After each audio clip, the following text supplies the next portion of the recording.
আসসালামু আলাইকুম everyone, welcome back to my channel. আমি মাখনি ডেইলি ব্লগ চ্যানেল থেকে আপনাদের আরও একবার ওয়েলকাম করছি। কাছে এবং দূরে যে যেখান থেকে আমার ব্লগটি দেখছেন, আশা করছি আল্লাহর অসীম রহমতে সবাই ভালো আছেন, সুস্থ আছেন। তো আরও একটা নতুন ব্লগ নিয়ে আপনাদের মাঝে হাজির হলাম। আশা করছি আজকের ব্লগটিও ভালো লাগবে। তো ভিডিওটি স্কিপ না করে প্লিজ আমার সঙ্গেই থাকবেন পুরো ভিডিওটি। তো এই তো আজকে হলো আমি সকালে কিচেন রুম থেকে ভিডিওটা শুরু করেছি। তো আমি সকালবেলা আর কি আজকে নাস্তার জন্য পোলাও বানাবো, তার জন্য সব কিছু রেডি করে নিয়েছি। তো নতুন বছর শুরু হয়ে গিয়েছে, অনেক দিন হয়ে গেল, এখনও নতুন বছরের নতুন ভিডিও আমি আপলোড করতে পারি নাই। তো আজকে হলো নতুন বছরের একটি নতুন ভিডিও। তো আশা করছি আজকের ভিডিওটি সবার কাছেই ভালো লাগবে। তো প্রথমেই সবার কাছে নতুন বছরের শুভেচ্ছা জানাচ্ছি। হয়তো অনেক দেরি হয়ে গিয়েছে, কিন্তু উপায় নাই, আমি যেহেতু ভিডিও অনেক দেরি করে আপলোড করি, তার জন্য আর কি দেরি হয়ে গিয়েছে। তো সবাই নতুন বছরের শুভেচ্ছা আমাকে জানাতে ভুলবেন না। তো যাই হোক, আমি এখন পোলাওগুলো বানিয়ে নিচ্ছি। তো প্রথমে তেল গরম দিয়েছিলাম, তারপর পেঁয়াজগুলো দিয়ে নিলাম, তারপর তেজপাতা দিয়েছি 2টা। তো আমি হলো এই শীতের মধ্যে এই ধরনের পোলাও খেতে খুব ভালোবাসি। এই যে গাজর মটর এগুলো দিয়ে আমি প্রত্যেক শীতে আর কি এইভাবে পোলাও বানিয়ে খাই, খুব ভালো লাগে। তো এটা গাজরগুলো আর পেঁয়াজগুলো প্রথমে একটু ভেজে নিলাম, তারপর এই যে চাউলগুলো দিয়ে দিলাম। আর রাত্রেবেলা আমি ছোলা ভিজিয়ে রেখেছিলাম, ওগুলো আমি প্রথমে একটু সিদ্ধ করে নিয়েছি। সিদ্ধ না করলে আমার কাছে শক্ত শক্ত থাকে, এই জন্য ভালো লাগে না, সেই জন্য আগে একটু সিদ্ধ করে নিয়েছি, তারপরে যে দিয়ে দিলাম। তো শীত তো অনেক পড়ে গিয়েছে, দেশের বিভিন্ন প্রান্তে প্রান্তে দেখছি, আপুদের ভিডিও দেখছি, সবাই বলছে শীত তো অনেক পড়ে গিয়েছে।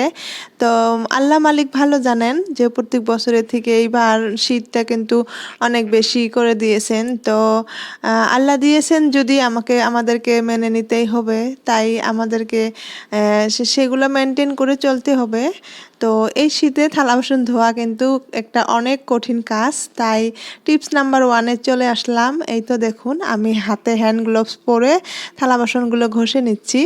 তো এতে করে এত বেশি উপকার হয়, আমি কোনোবারেই এইভাবে ইউজ করি নাই, তাই এইবার উপায় নাই, যেহেতু ছোট বাচ্চা আছে আর আমারও ঠান্ডা লেগে গিয়েছে। তারপর হেল্পিং হ্যান্ডও নাই, তো উপায় তো নাই। আমার এই হ্যান্ড গ্লোভসগুলো আমার হাজব্যান্ড 4 বছর হয় এনে দিয়েছিল বিবাহের প্রথম বছরেই, কিন্তু আমি ইউজ করি নাই। তখন মনে হচ্ছিল মানুষ কি ভাববে, এগুলো পরে কাজ করে, এগুলো পরে বাসন মাজে, কিন্তু ধারণাগুলো ভুল ছিল। নিজের সুবিধা তো নিজেই তৈরি করে নিতে হয়, সুবিধা তো অন্য কেউ করে দিবে না। তাই এইবার এই গ্লোভসগুলো পরে আমি এত বেশি উপকার পেয়েছি। আপনারা যদি চান, ইচ্ছা করেন, এক জোড়া গ্লোভস এনে দেখতে পারুন যে এই শীতে যে এত বেশি উপকার পাওয়া যায়, সেটা আর কি বলবো। যেহেতু আমি উপকার পেয়েছি, তাই আপনাদের সঙ্গেও শেয়ার করলাম, আপনারা ট্রাই করে দেখবেন, অনেক উপকার পাবেন। তো এর মধ্যে আমি কিচেন রুমে এসে আমি ওয়াশিং মেশিনে কাপড় দিয়েছিলাম, কাপড়গুলা এখন বের করে নিলাম, ওগুলো হয়ে গেছে। আবার বেড কভারগুলো ছিল, ওগুলো তুলে রেখেছিলাম, তো বেড কভারগুলো এখন দিয়ে দিলাম। তো যাই হোক, আমার ভিডিওটি এই মুহূর্তে যদি দেখে থাকুন, তো প্লিজ একটা লাইক দিয়ে ভিডিওটি কন্টিনিউ করবেন। আর যদি আমার চ্যানেলে নতুন হয়ে থাকেন, আমার এই ধরনের যদি লাইফস্টাইল ব্লগ দেখতে চান, তো প্লিজ আমার চ্যানেলটাকে সাবস্ক্রাইব করে নেবেন, আপনাদের পাশেই রাখার চেষ্টা করবেন। তো চলে আসলাম টিপস নাম্বার 2। আমি এই কাজটা কিন্তু প্রতি বছরেই করি। তো এইবার কিন্তু এই কাজটার থেকে আমি অনেক অনেক উপকার পেয়েছি।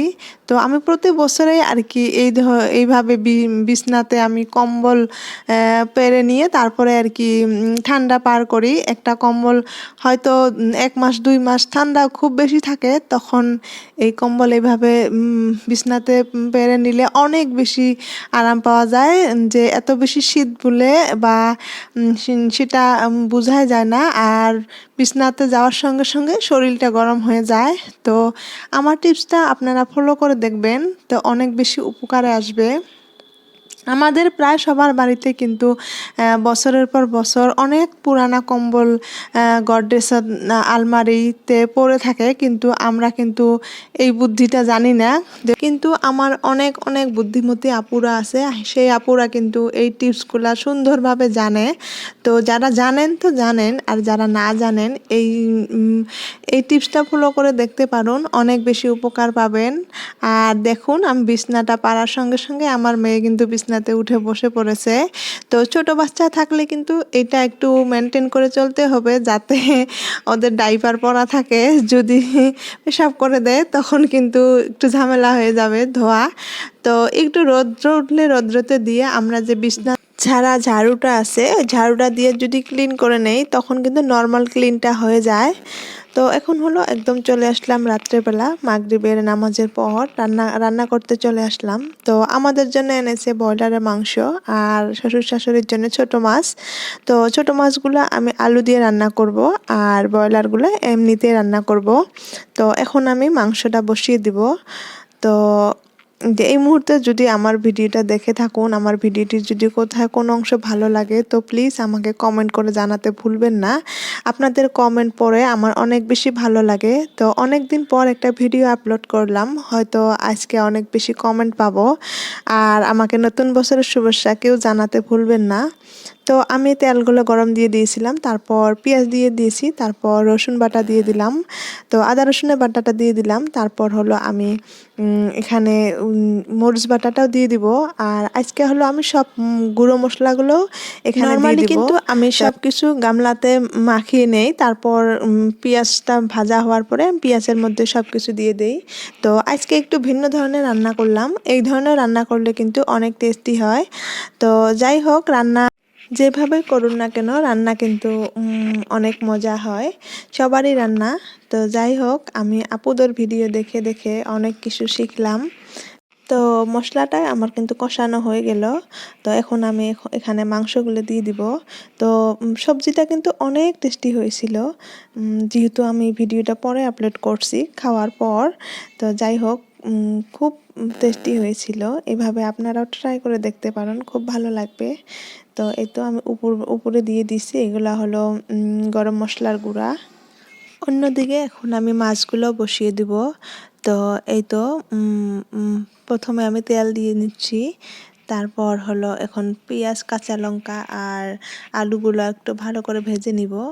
তো আমি ভেজে নিয়েছি, মাছের টুক আর কি রেকর্ড করতে ভুলে গিয়েছিলাম। তারপর এখন আমি মাছগুলো দিয়ে দিয়েছি। তো মাছ দেওয়ার পর আমি পানি দিয়ে দিলাম। তো পানি দিয়ে তো এখন আমি এগুলা একটু লাড়াচাড়া করে তারপর ঢেকে দিব।